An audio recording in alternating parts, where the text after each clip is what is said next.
भक्तांना दंडवत प्रणाम. मी कार्यक्रमाचा अध्यक्ष आहे.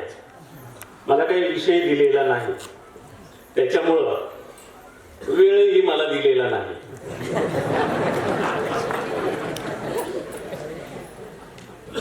दोघ जण बोलले माझ्या आधी, ऐकत राहावं असं बोलले दोघही जण.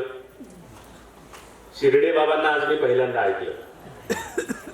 आपण निवडलेल्या विषयावर किती प्रेम करावं, किती प्रेम करावं, आणि त्या तुलनेत सगळे विषय कसे तुच्छ समजावे, याचं उत्तम उदाहरण म्हणजे बाबांचं हे भाषण. किती प्रेम आपण निवडलेल्या विषयावर. त्यांनी महिमभट्ट हा विषय निवडला, किती प्रेम त्याच्यावर. त्यांनी बाकीच्यांना सगळ्यांना शुद्र ठरवून टाकलं त्या विषयाच्या समोर. आणि ताई बोलल्या आणि बाबा बोलले. जमीन आसमानाचा फरक दोघांच्या बोलण्यामध्ये.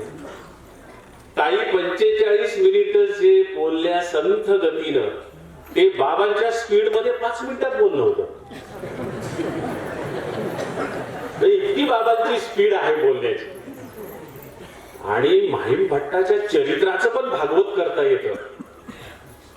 याचं किती सुंदर उदाहरण आहे. आणि सामान्य माणसांच्या मध्ये एखादा विषय पोचवायचा असेल तर त्या विषयाचं भागवतच करायला हवं. याचं उत्तम आम्हाला आपल्याला ताई त्यांनी पाठ म्हणजे एक उत्तम नमुना करून दिला. किंवा तुम्हाला विषय पोचवायचा असेल तर त्या विषयाचं असं भागवत केलं पाहिजे, म्हणजे तो विषय लोकांच्या अंतःकरणापर्यंत पोहोचतो. शिर्डे बाबांनी 10 वर्षापूर्वी नाशिकला एक कार्यक्रम घेतला होता, मोठा कार्यक्रम होता. आणि त्या कार्यक्रमामध्ये त्यांनी मला नागदेवाचार्य पुरस्कार दिलेला होता. माझी भेट नव्हती, त्यांची भेट नव्हती. बाबांचं आणि त्यांचं काहीतरी बोलणं झालं आणि त्यांनी तो नागदेवाचार्य पुरस्कार मला जाहीर केला. पण दुर्दैवानं त्या पुरस्कार घेण्यासाठी मला जाता आलं नाही. मी खूप आजारी पडलो, सिरियस होतो, खूप आजारी पडलो. पुन्हाही बाबांची कधी प्रत्यक्ष आमची भेट झाली नाही. पण आजच्या त्यांच्या बोलण्यातल्या माझ्या आत्मीयतेतून तो पुरस्कार आज मला मिळाला आणि तो मी स्वीकारला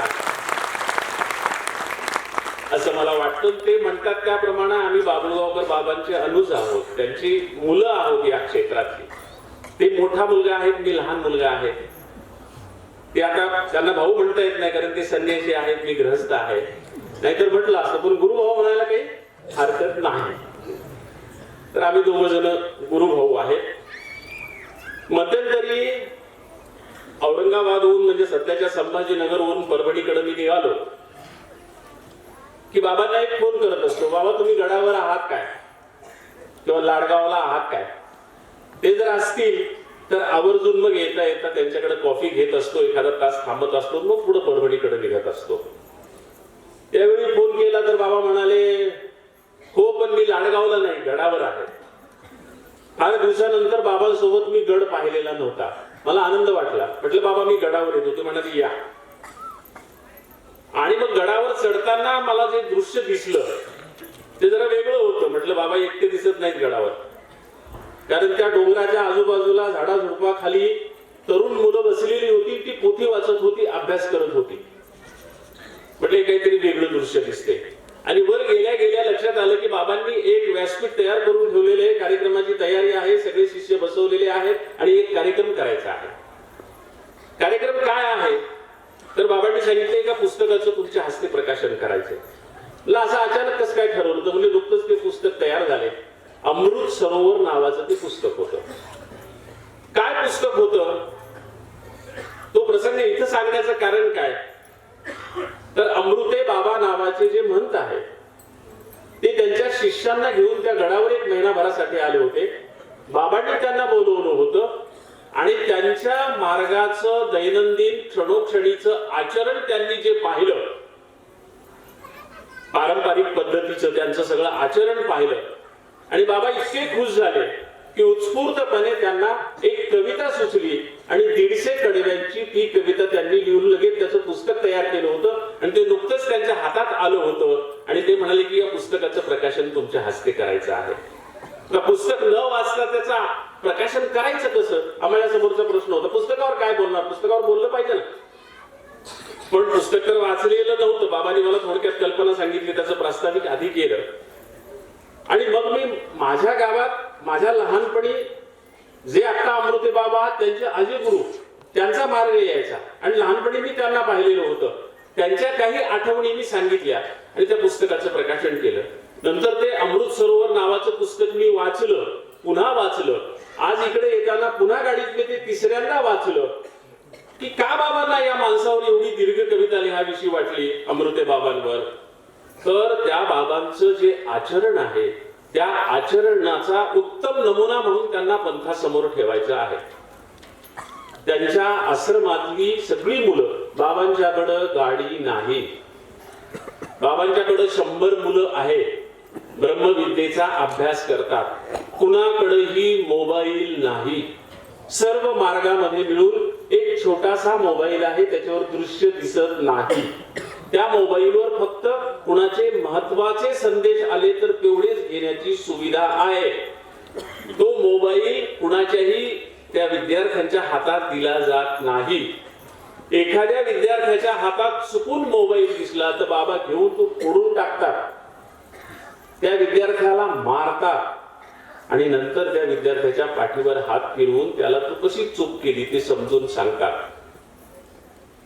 त्यांच्याकडे गाडी नाही. एवढा मोठा मार्ग एका गावाहून दुसऱ्या गावाला अजूनही पायी पायी जातो.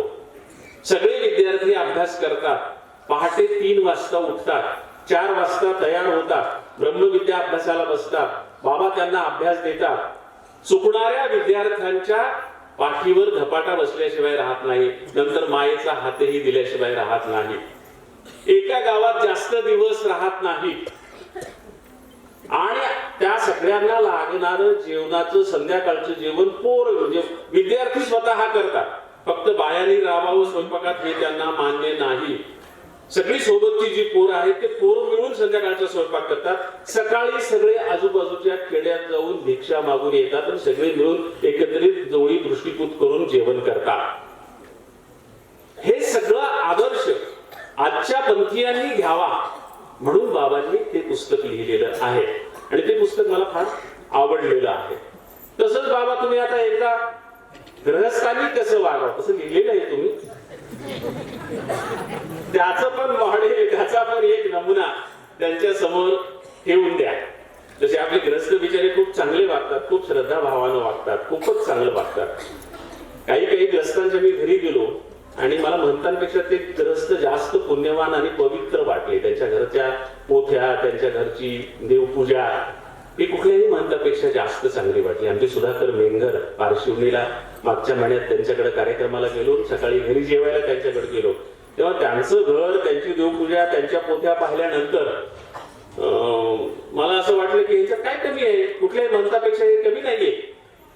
पण निघताना ते स्वतः म्हणाले की आता मला दीक्षा घ्यावीशी वाटते. म्हटलं काय राहिले दीक्षा घ्यायचं, तुम्ही दीक्षितापेक्षाही जास्त चांगलं आचरण करत आहात, दीक्षा घेण्याचीच त्याच्यासाठी काय गरज आहे. पण अशी ही ग्रस्त माणसं देखील आहेत, पण त्यांच्यासाठी एक मॉडेल तुम्ही सांगायला हरकत नाही. अशी ही माणसं, असे ही मंडळ आणि सगळ्यात महत्वाची गोष्ट म्हणजे चिंतनेविषयी बाबा बोलले, आमच्या ताई बोलल्या, ताई महदंबेविषयी बोलल्या, बाबा माहीम भट्टाविषयी बोलले आणि दोघेही महानुभाव पंथाचे सगळ्यात महत्वाचे सारस्वत समजले जातात. त्यांच्याविषयी दोघांचे आज एकत्रित व्याख्यान अध्यक्ष म्हणून मला ती ऐकता आली. ताईंनी अत्यंत वाङ्मयीन दृष्ट्या त्या सगळ्या महदंबेच्या धोळ्याचं रसायन म्हणजे संपूर्ण त्याचं सारग्रहण जे आहे ते सारग्रहण केलं. बाबा जे विषय निवडतात ते विषय काळाला अनुसरून आणि त्या स्थानाला अनुसरून असतात. मागच्या वर्षी महदंबेवर मी बोललो होतो ताई, धवळे हा विषय नव्हता, महदंबेवर बोललो होतो. त्याचं कारण असं होतं, मागच्या वर्षी ही चिंतनी जालन्याला होती आणि जालन्याच्या जवळ महदंबेचं मूळ गाव आहे, जन्मगाव आहे. तर बाबा म्हणाले तुम्ही महदंबेवर बोला, म्हणून मी महदंबेवर बोललो होतो. यावर्षी रुद्रपूरला चिंतनी होती आणि धवळ्यांचं जन्मस्थळ रुद्रपूर आहे, म्हणून यावर्षी धवळ्यावर कुणीतरी बोललं पाहिजे. आपल्याला वाटतं की बाबांनी सहज कार्यक्रम तयार केलाय, तो सहज केलेला नसतो. स्थळ काळाचं पूर्ण भान ठेवून, खूप चिंतन करून, खूप विचार करून हे सगळे कार्यक्रम आणि विषय ठरवलेले असतात. तसे हे विषय ठरवलेले होते. मागच्या वर्षी महदंबेवर बोलताना ह्या सामान्य बायांना सांगताना चिरडे बाबा, मी पण महदंबेचं भागवतच केलं होतं. महदंबाचं भागवतच केलं होतं मागच्या वर्षी. एक पात्री प्रयोगच होता तो माझा, महदंबा म्हणजे कोण ते सांगण्यासाठी. साधी सोपी गोष्ट या साधारण माणसाला सांगितलं होतं. महदंबा या शब्दाचा अर्थ मोठी माय. महदंबा या शब्दाचा यांना कळणारा अर्थ मोठी माय. कुणाची ही मोठी माय आहे? ही महानुभाव पंथाची मोठी माय आहे, ही मराठी कवितेची मोठी माय आहे आणि ही तुमची आमची सगळ्यांची मोठी माय आहे. हे महदंबेचं महत्व होतं. या साधारण बायांना सांगताना त्यांना त्यांच्या भाषेत सांगावं लागतं. त्यांना महदंबा या शब्दाचा अर्थ काय माहित? साधा सोपा अर्थ आहे. या शब्दाचा सरळ साधा अर्थ आहे. महद म्हणजे मोठी, अम्मा म्हणजे माय. अम्मा म्हणजे माय, महदंबा म्हणजे मोठी माय. तर ते संस्कृत मधून तिचं नाव ठेवलेलं आहे महदंबा. तिचं मराठीकरण करायचं झालं तर त्याचा अर्थ होतो मोठी माय. महदंबा म्हणजे कोण? मोठी माय. तर ती आपल्या पंथाची मोठी माय होती, मराठी कवितेची मोठी माय होती. आणि हे जे दवळे आहेत, हे दवळे म्हणजे तशी लोकगीत आहे. ती आधी परंपरेने काही प्रमाणात गायला जात होती आणि महदंबा ही गायिका उत्तम आवाजाची असल्यामुळं ती परंपरेने गात आलेली ढवळी काही पाठ होती. तिने त्याच्यामध्ये काही उत्स्फूर्तपणे आपली भरही घातलेली होती लोकगीतांची. त्याला ढवळे असं नाव का? तर ढवळे ही मराठी भाषेमध्ये वराच्या बाजूनं म्हटली जाणारी लग्नातली गाणी, त्याला ढवळे म्हणण्याची पद्धती होती. लग्नामध्ये दोन बाजू असतात. एक बाजू स्त्रीची, नवरीची, दुसरी बाजू पुरुषाची, नवरदेवाची. पुरुषाची बाजू ही धवल समजली जाते, उंच समजली जाते आणि स्त्रीची बाजू कमी समजली जाते. परंपरेने ते योग्य नाहीये पण परंपरेने समजली जाते. आणि म्हणून जी बाजू धवल समजली जाते त्या बाजूनं म्हटली जाणारी लग्नातली गाणी म्हणजे ढवळे. ढवळे गीत असं ते परंपरेनं, ढवळे हा शब्द लोकगीतामधला आहे. आणि तो लग्नामध्ये वराच्या बाजूने म्हटली जाणारी गाणी. वधूच्या बाजूने काही गाणी म्हटली जातात. वधूच्या बाजूने गाणी म्हणत असताना जपून सगळं म्हणावं लागतं. वराच्या बाजूने गाणी म्हणत असताना वधूच्या बाजूला टोमणे मारले जातात. तिथली विहीर, तिथला इवाई, त्याची निंदा केली जाते. पण वधूच्या बाजूने जी गाणी म्हटली जातात ती जपून म्हणावी लागतात, कारण तिकडच्या लोकांना जपून चालत नाही. म्हणून हे जे ढवळे आहेत ही तशी पद्धती होती. पण तसे टोमण्याचे ढवळे म्हणण्याच्या ऐवजी महदंबेनं हे श्रीकृष्ण आणि रुक्मिणीच्या विवाहाचे ढवळे म्हटले आणि त्याचे हे मराठीमधले अजरामर ढवळे झाले. हे मराठी भाषेतलं आद्य साहित्य आहे. लीळाचरित्राच्या आधीच आहे. लीळाचरित्राचं नंतर निर्माण झालं, लीळाचरित्राच्या आधीच आहे ते. त्याच्यामुळे ते आद्य आहे, लीळाचरित्राच्याही आधीच आहे. आणि लीळाचरित्र हा ग्रंथच मुळामध्ये फक्त मराठी भाषेतला आद्य ग्रंथ मानला जात नाही. हा संपूर्ण भारतीय भाषांमधल्या प्रादेशिक भाषांमधला आद्य ग्रंथ आहे.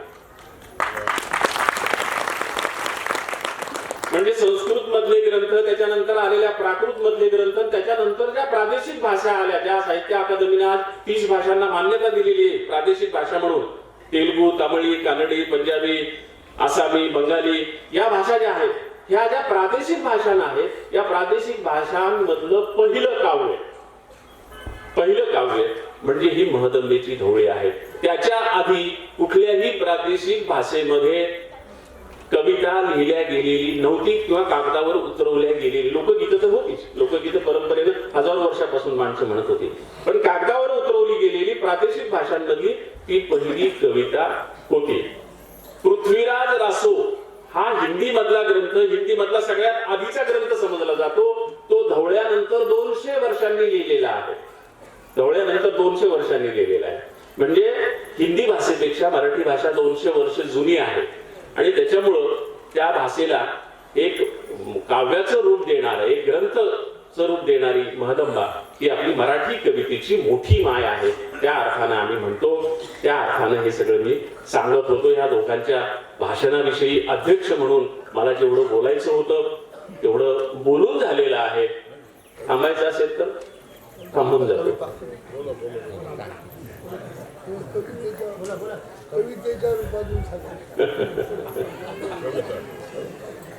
कविता म्हणायची.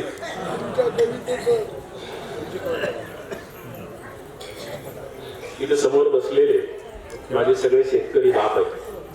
त्याच्यामुळं 5वीच्या पुस्तकात बाप नावाची जी कविता होती ती 21 वर्ष अभ्यासक्रमामध्ये होती आणि 5वीच्या मुलांच्या आकलन कक्षेत शेतकरी बाप मांडला होता म्हणून राम शेवाळकरांनी विदर्भातल्या त्यांनी ती अभ्यासाला लावली होती. ती कविता म्हणतो, नंतर माय मावल्यासाठी 1-2 कविता म्हणतो आणि थांबतो.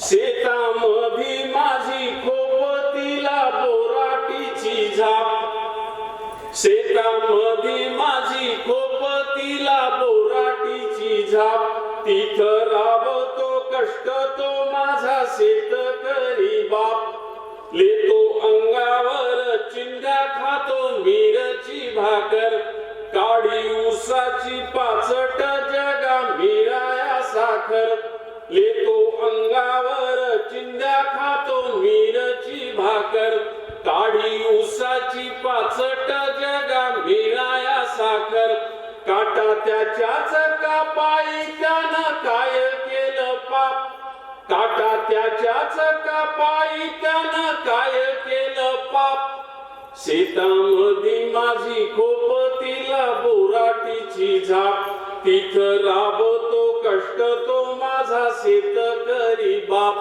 माझा बाप शेतकरी उभ्या जगाचा पोशिंदा, माझा बाप शेतकरी उभ्या जगाचा पोशिंदा, त्याच्या भाळीलेला रात दिस काम धंदा, कष्ट सारे त्याच्या हाती दुसऱ्याच्या हाती माप, कष्ट सारे त्याच्या हाती दुसऱ्याच्या हाती माप, शेतामध्ये माझी खोपतीला बोराटीची झाप, तिथं राबतो कष्ट तो माझा शेतकरी बाप, बाप फोडी तो लाकड माय पेटविते चुल्हा, बाप फोडी तो लाकड माय पेटविते चुल्हा, कामा मागल्या पिठाची काय चव सांगू तुला, आम्ही कष्टाच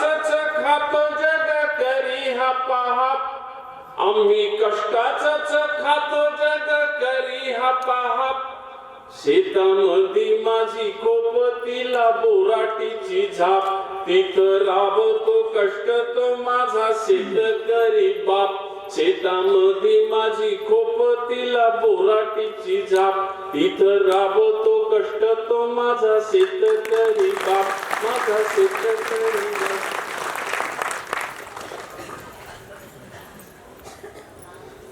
कट्या कुट्याचा तुडवीत रस्ता, माझ्या गावाकडं चल माझ्या दोस्ता, काट्या कुट्याचा तुडवीत रस्ता, माझ्या गावाकडं चल माझ्या दोस्ता, कशी उन्हात उन्हात तळतात माणसं, कशी मातीत मातीत मळतात माणसं, कशी खातात जीवाला खस्ता, माझ्या गावाकडं चल माझ्या दोस्ता, काट्या कुट्याचा तुडवीत रस्ता, माझ्या गावाकडं चल माझ्या दोस्ता, काळ्या बापाच बापाच हिरव रान, काळ्या माईन पिकवलं सोनं, काळ्या बापाच बापाच हिरव रान, काळ्या माईन पिकवलं सोनं, पण त्यांच्या घामाचा भाव लय सस्ता,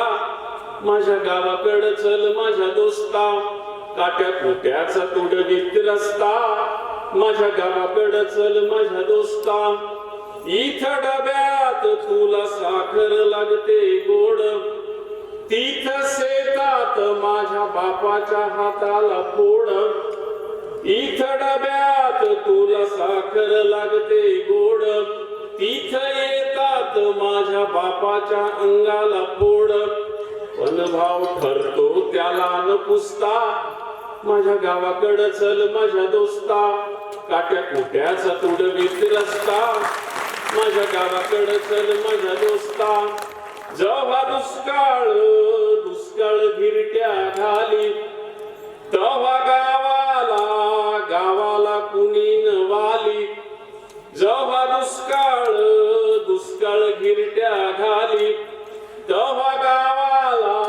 गावाला कुणी न वाली, कसे सुगीत घालतात गस्ता, माझ्या गावाकडं चल माझ्या दोस्ता, काट्या कुट्याचा तुडवीत रस्ता, माझ्या गावाकडं चल माझ्या दोस्ता. या भूमीचा मूळ अधिकारी, बाप झालाय आज भिकारी. या भूमीचा मूळ अधिकारी, बाप झालाय आज भिकारी. गाव असून झालाय फिरस्ता, माझ्या गावाकडं चल माझ्या दोस्ता, काट्या कुट्याचा तुडवीत रस्ता, माझ्या गावाकडं चल माझ्या दोस्ता. कशी उन्हात तळतात माणसं, कशी मातीत मळतात माणसं, कशी खातात जीवाला खस्ता, माझ्या गावाकडं चल माझ्या दोस्ता, माझ्या गावाकडं चल माझ्या दोस्ता, माझ्या गावाकडं चल माझ्या दोस्ता. पारशिवनीला आमच्या मेंगर साहेबांनी जो कार्यक्रम ठेवला होता दत्त जयंतीला यात्रेत, प्रशालीताई तुम्ही फार कवी संमेलनात फिरत नाही, आम्हाला कुठेही कविता म्हणावं लागतं, रस्त्यावर जत्रेत. आमच्या मेंगर साहेबांनी जत्रेत कार्यक्रम ठेवला कविता वाचनाचा, तो इतका छान कार्यक्रम झाला. पण त्या दिवशी मी कविता कमी म्हटल्या बाबा, त्या दिवशी मी माझ्या आईवर जास्त बोललो. कारण माझी आई ही आदर्श गृहिणी आणि आदर्श धर्माभिमानी स्त्री होती. ती कशी होती ते मी तासभर सांगितलं आणि त्या लोकांना ते इतकं आवडलं, मेंगर साहेबांनी त्यांच्या परिसरातल्या लोकांना त्या दिवशी, की लोकांना कवितेची आठवण होणार नाही इतक्या छान पद्धतीने मी ते मांडलं. आणि तिथे मी हे मुद्दाम सांगितलं की माझी सगळी जडणघडण महानुभाव वाङ्मयानं केलेली आहे. माझ्या कवितेची मूळ प्रेरणा, माझ्या लेखनाची मूळ प्रेरणा महानुभाव वाङ्मय आहे आणि मी हे कुठेही लपवून ठेवलेलं नाही. सगळ्या मोठ्या व्यासपीठांवर सांगतो की मी महानुभाव पंथीय आहे. कोल्हापूरला जाओ का सातारला जाओ, मुंबईला जाओ का पुण्याला जाओ, कुठल्याही कार्यक्रमाला गेलो तर मी ते सांगत असतो. आणि माझ्यावर मुळामध्ये महानुभाव पंथाच्या वाङ्मयाचे संस्कार आहेत. लहानपणी आमच्या वडिलांनी कुशालबाई जयकर्ण नावाच्या दीक्षित आईंना आणून ठेवलं होतं आम्हाला सगळं अभ्यास करण्यासाठी. त्यांनी आम्हाला संपूर्ण भगवद्गीता शिकवली, आमच्याकडून पाठ करून घेतली, सगळा सूत्रपाठ शिकवला, आमच्याकडून पाठ करून घेतला. महानुभाव पंथाच्या सगळ्या गोष्टी त्यांनी आम्हाला शिकवलेल्या होत्या आणि त्या परिणामातून मी लेखक कवी झालो हे मी नेहमीच सांगत असतो. त्याच्यामुळे माझ्या कवितेची मूळ प्रेरणा ती ही आहे.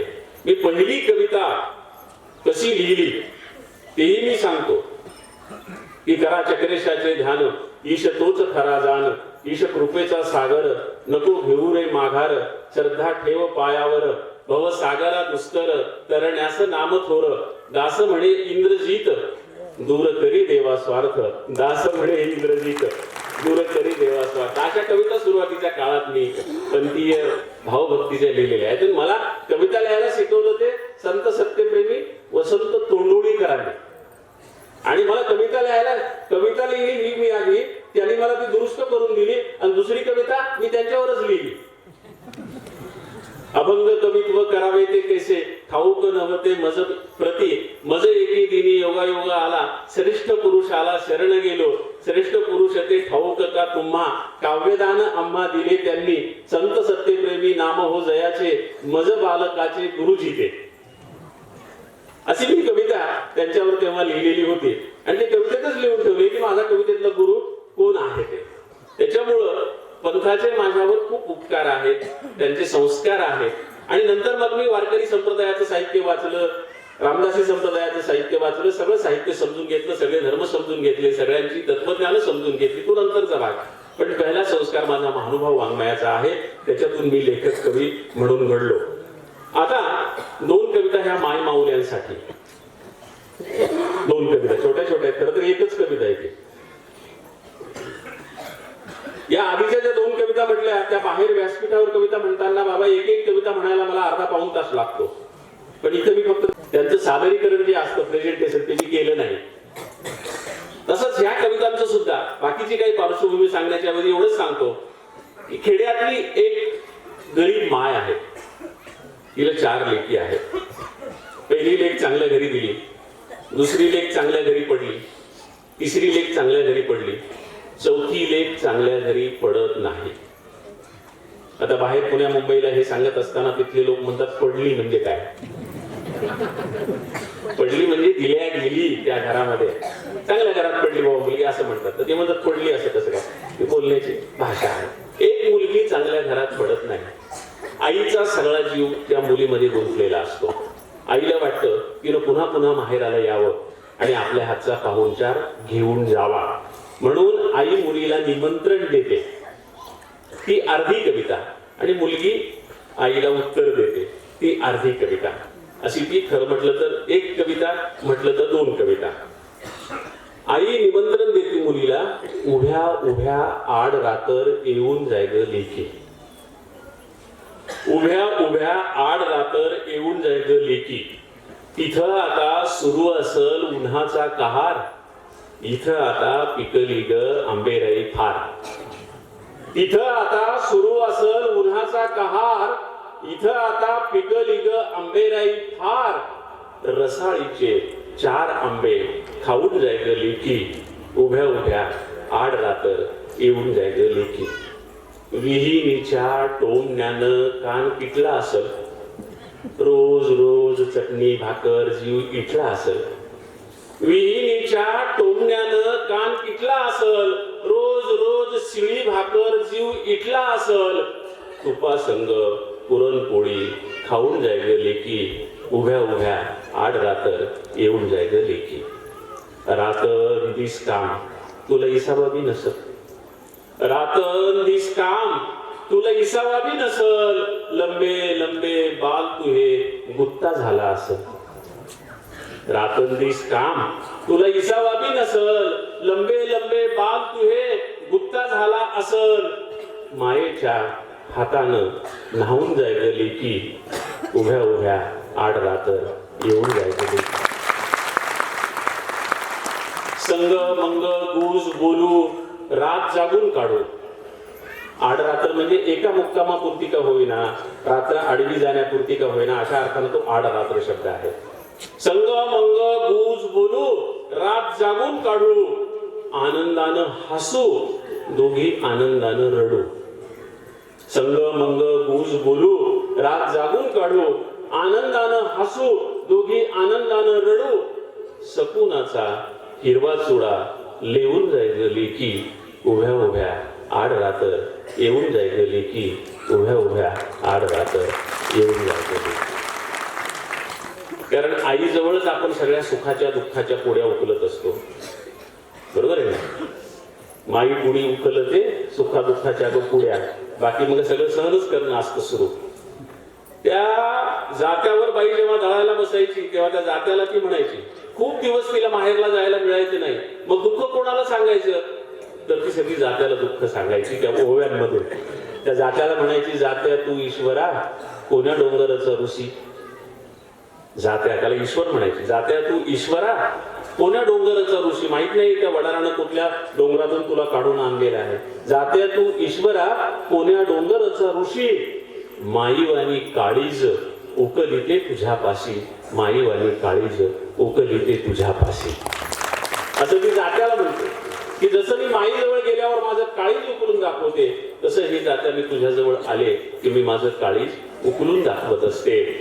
तर ह्या बाया काळीज उकलायला आपल्या आईकडे जात असतात. म्हणून ती माय म्हणते की संग मंग गुज बोलू रात जागून काढू. आनंदानं हसू दोघी आनंदानं रडू. आता मुलीचं जे उत्तर आहे ते जर उत्तर येतं, पण ती कविता म्हटल्यानंतर मी बोलणार नाही, मी थांबेल. त्याच्यामुळं ती कविता म्हणण्याच्या आधीच सूचना की बऱ्याचदा मी जातो 1-2 कविता म्हणतो, लोकांना वाटतं या कवीच्या कविता आपल्याकडे असतं तर बरं झालं असतं, म्हणून आमचे प्रकाशक आलेले आहेत. कुठे इकडच्या बाजूला बसले का? इकडच्या बाजूलाच आहेत. हा, इकडच्या बाजूला आहेत. तुम्ही चौकशी करानंतर व्यासपीठाच्या या बाजूला. कुठं? ठीक आहे. इथं समोर ठेवतील ते. इथं समोर ठेवतील ते पुस्तकं. नंतर ज्यांना कोणाला उत्सुकता आहे त्यांनी घ्यायला हरकत नाही. समग्र कवितेचं पण पुस्तक आहे, निवडक कवितेचं पण पुस्तक आहे, लहान मुलांच्या कवितेचं पण पुस्तक आहे. तर त्यांना कुणाला उत्सुकता असेल त्याने ते पाहायला हरकत नाही. तर तिची मुलगी आहे, आईनं तिला सांगितलं की उभ्या उभ्या आड रात्र येऊन जाईल. तिला निरोप मिळतो पण ती धावत पळत येत नाही. तिचा आईवर राग आहे. ती म्हणते सगळ्या बहिणींना देताना सगळं नीट पाहून दिलं, व्यवस्थित पाहून दिलं. नवरा चांगला पाहिला, सासू चांगली पाहिली, सासर चांगलं पाहिलं, सासरा चांगला पाहिला, आणि माझ्याच वेळेस तुम्ही असे का नाही केले, आणि आता काय तुला तोडका आलाय, मी येणार नाही. ती मुलगी राग राग उत्तर देते. ते मुलीचं उत्तर आहे ते म्हणतो आणि थांबतो. मुलगी म्हणते, हा लटका राग आहे अर्थात. जाय तुला बोलायची नाही माय, जाय तुला बोलायची नाही माय, जाय तुला बोलायची नाही. लाडाची लाडकी लेक तुझी मी, गोरी भुरी होते नव्हती तुझी मी. लाडाची लाडकी लेक तुझी मी, गोरी भुरी होते नव्हती तुझी मी. जावयात पाहिलंस काय, जावयात पाहिलंस काय, माय जाय तुला बोलायची नाही माय, जाय तुला बोलायची नाही. दूध तूप देऊन लखवला मला, दुपारी दही तू चाखवला मला. दूध तूप देऊन लखवला मला, दुपारी दही तू चाखवला मला.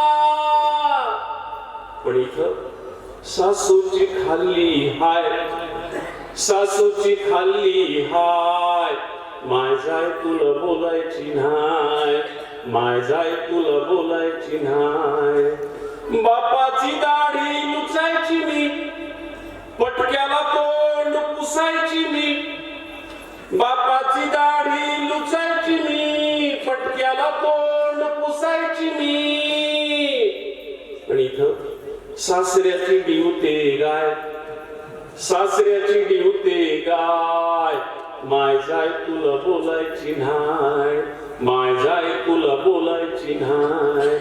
माहेरी होता विहीर मळा, पाटाच्या पाण्याचा पायाला लळा. माहेरी होता विहीर मळा, पाटाच्या पाण्याचा पायाला लळा. सासरी पोळतात पाय, सासरी पोळतात पाय, माय जाय तुला बोलायची नाही माय, जाय तुला बोलायची नाही. पाहून दिलास डोंगर गाव, सकुणी कावळा करी नकाव. पाहून दिलास डोंगर गाव, सकुणी कावळा करी नकाव. दुधावर येईन साय, दुधावर येईन साय, माय जाय तुला बोलायची नाही माय, जाय तुला बोलायची नाही माय, जाय तुला बोलायची नाही.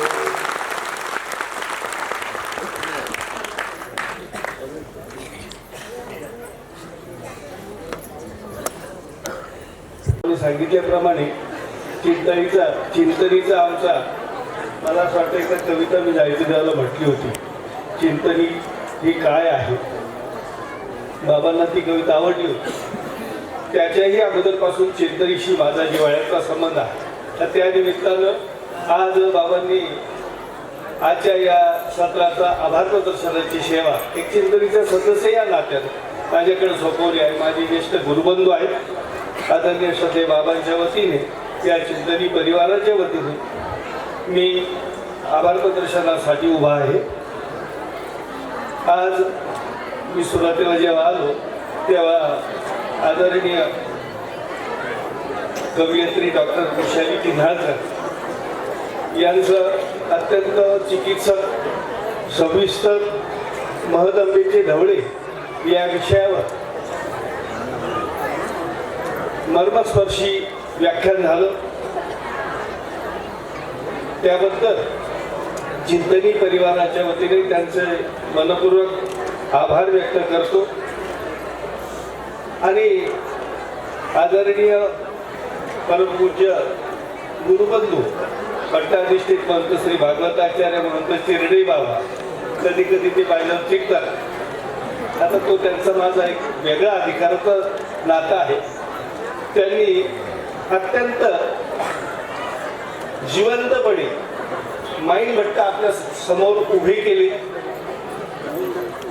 माईन भट्टांना एक वेगळ्या प्रतिभेतून, वेगळ्या कल्पनेतून त्यांनी माईन भट्टांचं महात्म्य सिद्ध करण्याचा जो प्रयत्न केला तो अभिनंदनीय आहे, स्तुत्य आहे. त्यांचं संशोधन वाखाणण्यासारखं आहे. मागे त्यांनी शकुनीच्या संदर्भामध्ये अत्यंत संशोधनात्मक मुंबईला एक विचार व्यक्त केला होता मुंबईच्या कार्यक्रमामध्ये. त्याचं संशोधन म्हणून मी बाबाशी तेच बोलत होतो की संशोधन वाखाणण्यासारखं. इकडची गंगा तिकडे नेण्याचं मी एक फार मोठं लाचिन डेरेंनी सालबर्गीला इकडचं तिकडे नेलं होतं. त्याप्रमाणे इकडची गंगा तिकडे नेणं हे सामान्य गोष्ट नाही. हे सर्वसामान्य माणसाचं काम नाही. त्यासाठी फार मोठं धाडस आणि चिंतन आणि म्हणून आदरणीय परमपूज्य पट्टाधिष्ठित महंत श्री चेंडे बाबांचंही समस्त चिंतनी परिवाराच्या वतीनं मनपूर्वक आभार तर काही व्यक्त करता येणार नाही, कारण ती या चिंतनी परिवाराचे सदस्य आहे. तरी सुद्धा घरचा वीस तो पोळत असतो या नात्यानं चिंतनी परिवाराच्या वतीनं त्यांचा आभार. त्यांनी या ठिकाणी आपले जे प्रांजळपणे या चिंतनीशी असलेलं जे नातं, चिंतनीने आपल्याला काय दिलं हे त्यांनी प्रांजळपणे जे या ठिकाणी सांगितलं त्याबद्दल त्यांचे समस्त चिंतनी परिवाराचे त्याची कृतज्ञता व्यक्त करतो. त्याप्रमाणे आजच्या या सत्राचे अध्यक्ष माननीय प्राध्यापक कवी इंद्रजित भालेरावजी अत्यंत ग्रामीण भागातल्या आणि जीवनातल्या अनुभवाच्या, आता त्यांनी जी शेवटची कविता म्हटली त्या कवितेच्या माध्यमातून आपल्या लक्षात येतं की खरंच एक मायलेकीचं कसं स्नेहाचं, मायलेकीचं कशा प्रकारचा जिव्हाळा असतो तो त्यांनी आपल्या कवितेतून, ग्रामीण भागातल्या कवितेतून त्यांनी व्यक्त केला. त्यासोबतच त्यांनी आजच्या या दोन्ही विषयांना अत्यंत समतोलपणे स्पर्श करून आपले विचार व्यक्त केले. त्याबद्दल आजच्या या सत्राचे कवी प्राध्यापक कवी इंद्रजित भालेरावजी ते बडगावच्या कार्यक्रमाला एकदा आले होते आणि कणाशेला माझी भेट झाली. त्या ठिकाणी आमचा अतिशय जवळचा 1-2 तासाचा संवाद झाला. असे आदरणीय प्राध्यापक ज्यांनी अत्यंत मनापासून सांगितलं की महानुभाव पंथाच्या साहित्याने मला प्रेरणा दिली, असे प्राध्यापक कवी इंद्रजित भालेरावजी त्यांनी आज या सत्राचा अध्यक्षस्थान घोषविलं. त्यामुळे समस्त चिंतनी परिवाराचे त्यांचे आभार व्यक्त करून मी माझा आभार